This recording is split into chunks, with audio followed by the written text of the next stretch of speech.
տալու։ Սրա տեղը դպրոցն էր։ Այս մարդը դպրոց կրվա փող չի տալու։ Այս ո՞րից աշխատում։ Այս մարդը թոշակառու է։ Ինչ պետք է արես երեխին։ Պետությունը հարգերը բարձրացել, турքերը բարձրացել, ծառայությունները բարձրացել։ Հիմա էլ կեղեքում եք, ինչ եք ուզում։ Ուզում եք որ ժողովուրդը թողի կնա, մնա մենակ ես դատարկ հողացես մի քանի մարդու։ Ինչ եք ուզում։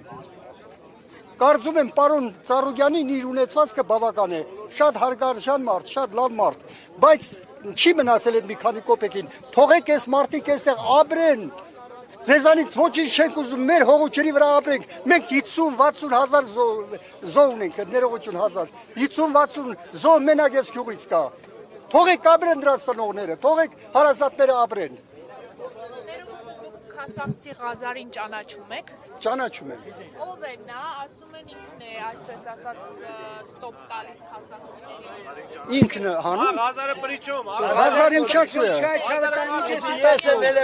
Ոչ մի Ղազար, ոչ մի Նազար, այս ամբողջ ժողովուրդը Նազարին տեսան։ Չինգիզ խանը որ մտնում է Հայաստան, իր զորավարներին ասում է ժողովրդին լավ թալանեք, կեղեքեք, սպանեք, ջարդեք, բայց այնքան են թալանում ժողովուրդը, որ հասնում է Չինգիզ խանը իր զորավարներին կաչում ասում այ շամորդիկ, ես ձեզ ասի,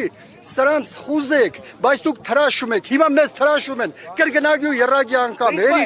հերիք։ Տեսեք, այստեղ ասում են, որ հարցի լուծում տվողը միայն Նիկոլ Փաշինյանն է։ Ինչու ձեզ չի ընդունում, ձեզ չի լսում ձեր խնդիրների մասին, այնտեղ նաև նշում են, որ ժամանակին իր հետ քայլել են այս գյուղի բնակիչները։ Իհարկե, եթե Նիկոլը չիմանա, կարծում եք Նիկոլը չգիտի այս արարքի մասին, որ թանկացում են, որ